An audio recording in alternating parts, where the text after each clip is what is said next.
Heading back to school and getting kids back to a regular bedtime routine. Sleeping in for your student could lead to something more serious. Your child could be at risk.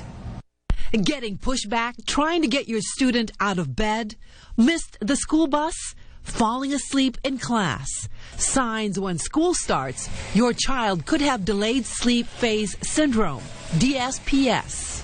You can get the body up, but the mind isn't awake and it's not alert. That's due to the internal sleep clock shifting, delayed by at least 2 hours. As these individuals evolve, they start to go to bed later and later and later, and they fall asleep when they go to bed, but they also sleep later into the morning.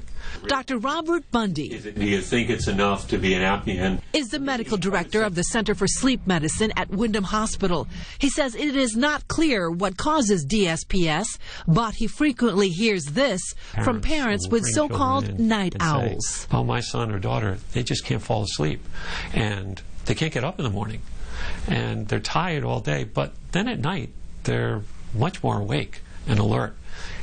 What's wrong? Dr. Bundy says a lax sleep-wake pattern when school is out makes things worse. So if you went from one that you normally go to sleep at 10, and in the summer months you went to sleep at 12, not too bad. You know, that's 2 hours. You could struggle and do it.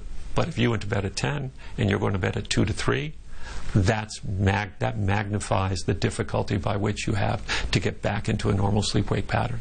Teens and adolescents, he says, are generally more at risk for DSPS. There's a level of maturity, right? You know, we're talking here as adults trying to figure out what the best approach is because we're concerned and we want to do it. Whereas when you're younger, you're invulnerable. I can do this, and I'll be okay. Treatment? So there is no pill. I mean, there's nothing. There's no quick fix. Dr. Bundy prescribes two potential solutions.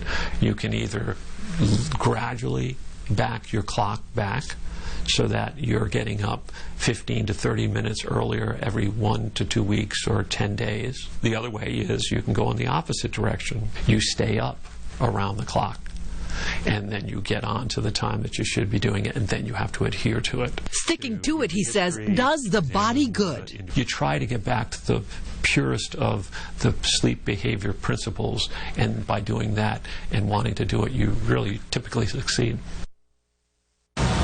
Dr. Bundy says bright light therapy can also help, as well as to supplement melatonin. The best thing a parent can do is to try to keep a child on a normal sleep pattern as much as possible throughout the year.